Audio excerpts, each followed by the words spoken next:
Esse vai ser um vlog duplo da Faro, porque eu solicitei 2 livros de uma vez, então vou matar 2 coelhos com uma cajadada só. Vou falar de 2 livros completamente distintos, de assuntos nada a ver.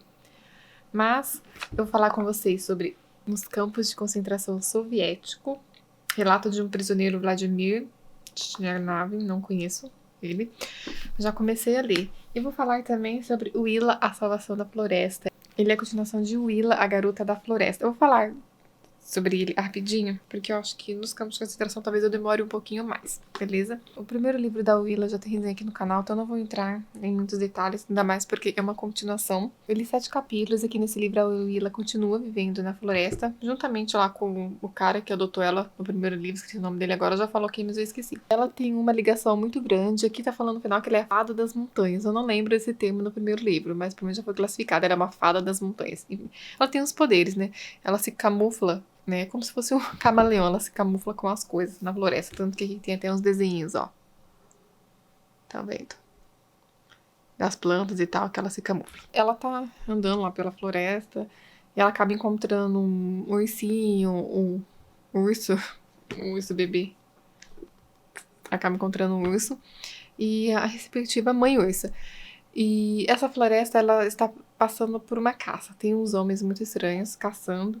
E tem até uma cena triste no começo, sabe? Porque eu tava lendo à noite, me doeu no coração essa cena. Porque esses caras que estão caçando na floresta, eles acabam atirando na mãe ursa. E tem uma cena muito triste da mãe ursa com o bebê urso, sabe? E a Willa fica desesperada, porque alguns homens até a vê, sabe? Na floresta, mas ela sabe que eles são maus. Ela já aprendeu a partir do primeiro livro a ver quem são maus e quem não são. Ela sabe enxergar e interpretar, né, os humanos ruins. Então, ela está vendo que a floresta está correndo perigo com esses homens. E eu parei bem nessa parte. Ela ficou meio que responsável por esse ursinho, né? Ele está seguindo ela, o ursinho. Até engraçado falar assim. Ele está seguindo ela. Ela está levando com ele, né, pra tentar protegê-lo, pelo menos ele. Eu parei bem na parte que ela chegou lá na casa onde ela está vivendo, lá com o rapaz que pegou pra cuidar dela no primeiro livro. E essa menininha, que eu não lembro dela no primeiro livro. Realmente não lembrava. Mas eu parei bem nessa parte. Tô gostando bastante, apesar da emoção no começo, né? Mas, como eu li pouco, tô dando só uma introdução pra vocês. Então vamos falar sobre Nos Campos de Concentração Soviético. Tava muito tentada, né, a ler esse livro quando eu vi no catálogo pra solicitar. Eu tive que pedir os dois, não resisti. Então a gente vai contar a história do Vladimir. Ele, pelo que eu entendi, ele trabalha com pescaria, junto com várias outras pessoas, e devido a uma pressão política, na época de Stalin, tá? 1930, em média, tá? Mais ou menos isso, 1930, 32, 33. Devido à pressão política de Stalin, o presidente Stalin está querendo se superar em relação aos outros países capitalistas, queria passar à frente, sabe? Porque o mundo está passando por umas fases difíceis devido à guerra mundial, então ele está querendo demonstrar que eles podem e eles conseguem. Então o que acontece? A turma aqui de pescadores tem uma cota que eles conseguem trabalhar diariamente, que eles conseguem entregar serviço anualmente, né, uma quantidade, só que o presidente, esse partido, eles estão exigindo que eles entreguem mais de 1,5 milhões de pescaria. E eles sabem que eles não vão conseguir, né? Os pescadores sabem que não vão conseguir, que é um absurdo, mas eles não têm outra escolha, eles não têm opção. O próprio Vladimir já quis, tanto ele quanto alguns de seus outros companheiros, pensaram até em se demitir, mas o presidente não aceitou a demissão deles. E eles também não podiam contestar. Se eles contestassem, eles podiam, né, ir para os campos de concentração. Enfim, não tem escolha, gente. E como o partido sabe que, sabe, no fundo, sabe que eles não vão conseguir, ou que é praticamente impossível, então eles dispuseram de homens que estavam presos, né, pagando punições no campo de concentração, Solovetsky. Nunca ouvi falar, gente. Tô tão acostumada a ouvir Auschwitz e tal. Então, Solovetsky, esse é o nome. Então eles vão pegar os homens que estavam presos lá para poder ajudar. Só que, olha só, olha as condições. 90% do dinheiro que eles tinham que pagar, esses homens que vão trabalhar para pescaria, vai lá para eles, para tal da GPU, que é o partido político, e 10% vai só para os trabalhadores. Esse 10% praticamente só para pagar o que eles comem, né? E a situação precária onde eles vão ficar morando, tudo é bem complicado, bem difícil. E se eles não aceitar essas condições, eles vão voltar para o campo de concentração, ou seja, eles não têm escolha, gente. Ou sofre ou sobra. É trabalho escravo, como tá dizendo aqui, eu até marquei, né? Aqui, ó. Esse trecho que eu marquei, que é trabalho escravo, eles não têm escolha. Eu parei bem nessa parte. É uma leitura que eu também tô gostando, mas pra mim tá sendo totalmente inédita. Enfim, tô intercalando com os dois. Cada dia eu tô lendo um. Um dia eu leio Nos Campos de Concentração Soviético, e no outro dia eu leio Willa, A Salvação da Floresta. Pra não ficar tão pesado, né, gente? Uma leitura leve, uma leitura mais densa. Enfim, eu vou ler mais, depois eu venho atualizar pra vocês. Tô precisando atualizar esses tapes uma vez por semana, né? Porque durante a semana é tão corrido. Depois eu volto mais. Tô gostando bastante dessas leituras. Com a execução dos 48, o governo soviético mostrou ao mundo que não há justiça na União Soviética, que pode enviar qualquer um para a morte sempre que achar conveniente, e os cidadãos da União Soviética não apenas não têm coragem de erguer a voz em protesto, como também estão dispostos a dar sua aprovação à falta de disciplina e a demonstrar gratidão ao GPU.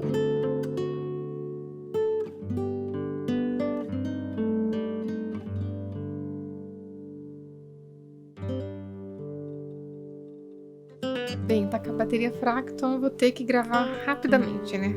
Fazer o quê? Vamos lá. Está um frio do caramba aqui, né? Vocês devem ter passado pelo frio de junho, aquele frio, né? Que passou bem final de semana, porque eu estaria tomando leite. Porque ele está meio gripado. E ele tá todo mundo, né? Nariz meio aquoso. Vamos parar de enrolar e vamos direto ao que interessa para antes que essa câmera desligue. Eu avancei mais nas leituras de Nos Campos de Concentração Soviéticos e Willa, A Salvação da Floresta, né? Vamos falar primeiro Nos Campos de Concentração, que tem mais assunto para falar. Eu li quase 100 páginas, li 86 páginas, parei bem no meio do capítulo, eu tô lendo um pouquinho por dia. Na verdade, tô lendo um dias alternados, né? Cada dia eu leio um. Eu não lembro a parte que eu parei, e que eu falei pra vocês no primeiro tape, mas o Vladimir e a turma dele estão sendo pressionados, né, lá na produção dos peixes, e obviamente não estão conseguindo. E a GPU, que é a política aqui da Rússia, estão meio que pressionando eles, tanto o Vladimir quanto a turma dele, né, os prisioneiros que estão trabalhando nessa função. E chegou a vez do Vladimir de ser interrogado. Ele sabe que para conseguir sair vivo, ele tem que se permitir ser manipulado nesse interrogatório. Porém, ele quer a verdade, né? Quer fazer o que é certo. Essa parte desse interrogatório, gente, me lembrou demais. Eu até postei no Instagram e fiz anotações aqui em vários textos que lembrou demais a última parte do livro 1984. Como que tá me lembrando a situação de lá? Quando eu li 1984, eu detectei vários detalhes, tanto aqui no Brasil quanto em situações pelo mundo. Mas o relato aqui da Rússia, o que está acontecendo, tá lembrando muito, muito fiel a 1984. Para quem leu, vai entender aquela parte final, né, da manipulação do interrogatório. Quem leu vai me entender o que eu quero dizer. Foi mais ou menos desse jeito que está acontecendo aqui no livro. Ele conseguiu passar por esse interrogatório porque o cara é inteligente, então ele conseguiu dar uma ludibriada e conseguiu se safar. Tá? Eu parei mais ou menos aí. Gostando muito dessa leitura. Eu queria ter tempo para poder ler com mais afinco, ler mais, mas eu tenho que dividir com outras leituras e minha vida é corrida. Eu tenho que trabalhar, cuidar da casa, cuidar da vida. Então, continuei também com o Willa, A Salvação da Floresta. Ele também eu li 2 páginas a mais do que Nos Campos de Concentração. Eu li 88 desse e 86 daquele. A leitura desse é mais fluida. Aconteceram várias coisas também. Nossa, agora que eu vi que minha franja tá coisada. Os madeireiros estão querendo se apossar da propriedade do pai da Willa, do Nathaniel. E aconteceram 2 mortes há alguns dias aqui na história. E estão acusando o Nathaniel, porque o Nathaniel não gosta dos madeireiros. Então, simplesmente por isso, estão acusando ele. Não simplesmente por isso, né, gente? Tem uns fatores, algumas evidências que estão desconfiando do Nathaniel, mas a gente sabe que não foi ele. Então, levaram o coitado. Levaram ele pra ficar de olho, e a Willa está desesperada. A Willa e a irmã. Então a irmã dela, a irmã adotiva, né? Porque as duas não são irmãs de sangue. O Nathaniel adotou a Willa, né? Só para retomar esse detalhe do primeiro livro. Então elas combinaram cada uma tentar ver o que consegue fazer pelo Nathaniel. A irmã dela vai tentar algum recurso e a Willa também vai ver o que pode fazer, e ela está desesperada, porque o Nathaniel é a família dela. Mas indo atrás desse recurso, vendo o que pode fazer, ela acabou se deparando com um madeireiro em situação de perigo e ela ofereceu ajuda para ele. A Willa é boazinha, apesar dela, né, não gostar do madeireiro, feito uma situação triste aqui no começo do livro. Não seria spoiler, mas não vou falar porque é triste, né, gente? Ela mesmo assim ajudou ele, mesmo impondo algumas condições, ela o ajudou. E eles têm uns diálogos bem bacanas também, pra gente conhecer o lado dos madeireiros como profissionais, né? E ela expôs o ponto de vista dela como uma preservadora da natureza, tá? Então tá sendo bem interessante acompanhar também esses dois pontos de vista. É uma história gostosa, delicada, e ela está conhecendo essa menininha aqui, que até agora eu não entendi direito qual que é a dela.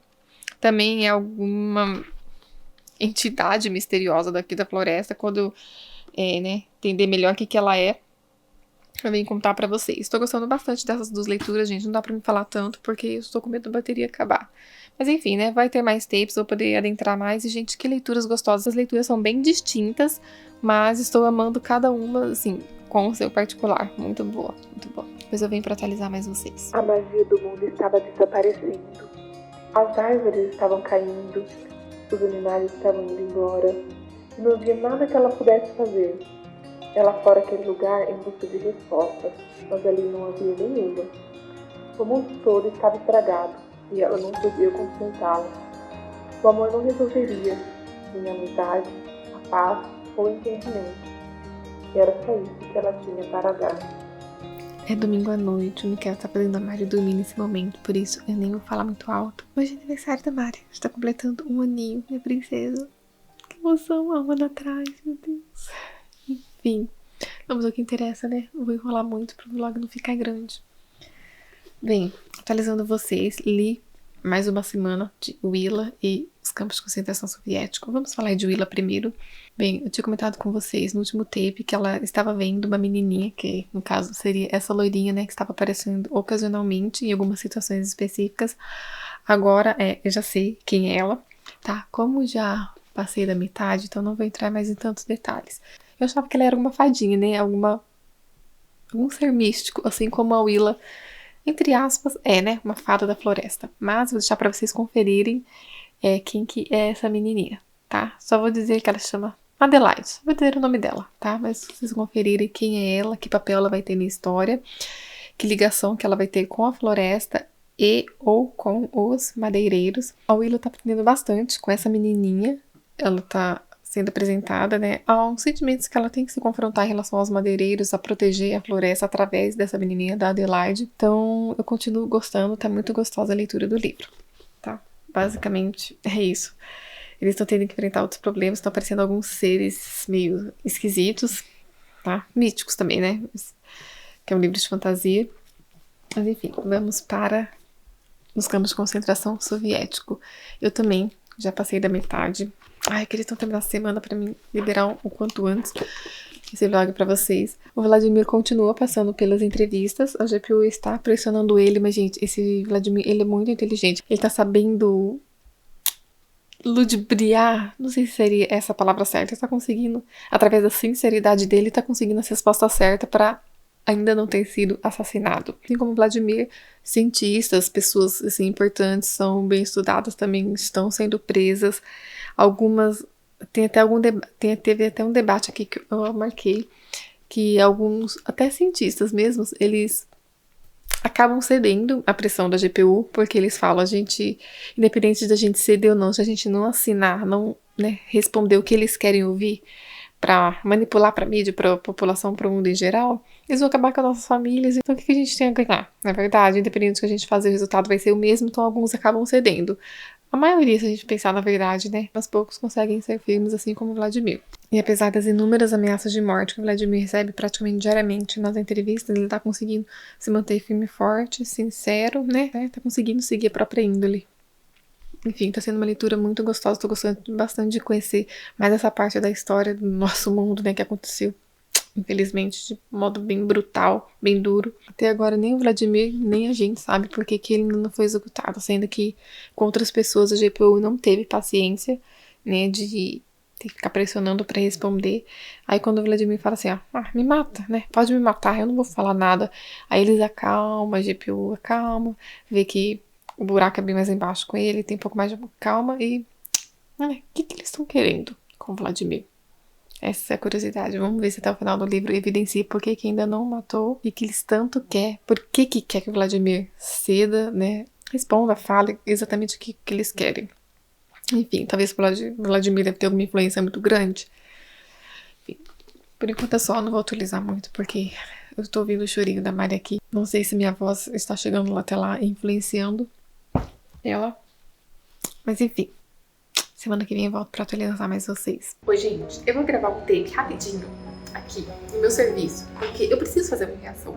Eu até postei no Instagram mais cedo, eu estava lendo Willa no ponto de ônibus e eu queria fazer uma reação, porque esse final tá me fazendo suar frio, eu tô agoniada. Esse livro tá muito melhor, ainda melhor que o primeiro. Ai, gente, é que eu não posso dar spoilers, falta 20 páginas pra mim acabar e vocês imaginam como que tá. Ai, vontade de falar, mas olha, cada final de capítulo, os capítulos já são 8, né? E cada final de capítulo tá deixando um gancho, uma coisa, um cliffhanger, não sei nem como seria a palavra certa, sabe? Tá deixando uma coisa pra gente ler o desesperado e ao mesmo tempo ter medo. Porque tá pra acontecer umas desgraças aqui, né, na batalha que tá tendo no final, uma coisa que tá tendo aqui no final, no desenlace, no clímax. E eu tenho medo de continuar lendo, de acontecer o que tá dando a entender que vai acontecer e acontecer, sabe? E eu vou ficar muito chateada se você, porque eu me apeguei aos personagens, eu gosto dos personagens. Eu não quero que aconteça algumas coisas de ruim com alguns personagens, entende? Ai, tô no coração, porque é uma adaptação muito longa. Não sei nem o primeiro livro, eu já quero muito bem também.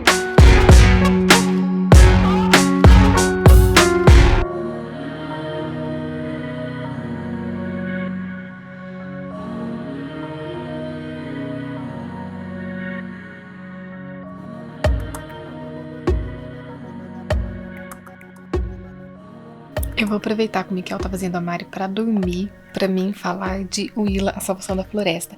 Eu já terminei esse livro, então eu vou adiantar.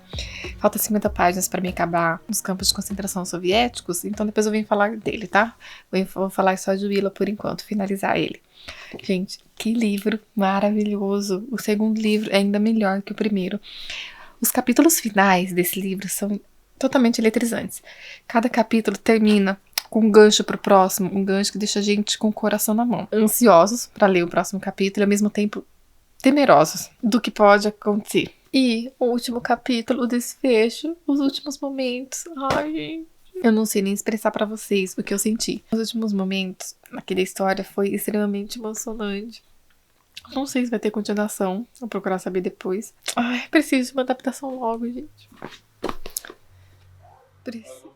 Miquel veio falar que a Mari está mamando sozinha. Está aprendendo a mamar sozinha, segurar a madeira sozinha. Enfim, amei esse livro. Ainda mais que o segundo, muito, muito, muito bom. Gente, preciso da adaptação logo, como eu estava falando pra vocês. Recomendo demais pra vocês, dá pra ser lido por todas as idades. É um livro que ele aborda não somente laços de amizade, laços familiares, que também não estavam envolvidos só laços de sangue, né? O quesito família, o cuidado que a Willa tem com a floresta, o carinho, o sentimento que ela tem, respeito com as árvores, com a natureza, sabe? É muito bonito ver ela batalhar pela vida da floresta. Enfim, gente, eu só tenho que tecer elogios por esse livro e por essa garotinha que já se tornou uma das minhas personagens infantis literárias favoritas. Eu admiro demais dela, Gar, uma menina de 13, 14 anos, que coloca-se em último lugar e sempre pensa nas outras pessoas primeiramente. Enfim, eu recomendo demais. Eu vou lá ver tanto o Miquel tá me chamando agora. E daqui a pouco eu vim pra finalizar esse vlog. Quando eu acabar o livro, na verdade, falta pouquinho. Queria que até amanhã eu já termine e já venho finalizar o vlog pra liberar pra vocês. Beleza? Eu vou ver lá que ele tanto tá me chamando pra mostrar a Mari mamar sozinha. Eu tinha esquecido de falar na outra parte do tape sobre o livro Willa. Eu só vou acrescentar uma informação que eu lembrei depois que eu gravei. Que eu estava lavando a louça pensando no tape que eu tinha gravado. Sobre aquela menina loirinha, a Adelaide, que eu falei, né? Eu descobri quem é. Ela é um personagem muito importante pra história, mais importante do que eu imaginava, mas eu não vou falar porque seria um baita de spoiler. Eu não fazia nenhuma ideia quem ela seria e acho que vocês vão ficar surpresos. Eu descobri surpresos e felizes quando vocês descobrirem quem é ela e que papel ela tem na história, tá? Guarde essa informação para quando vocês forem ler.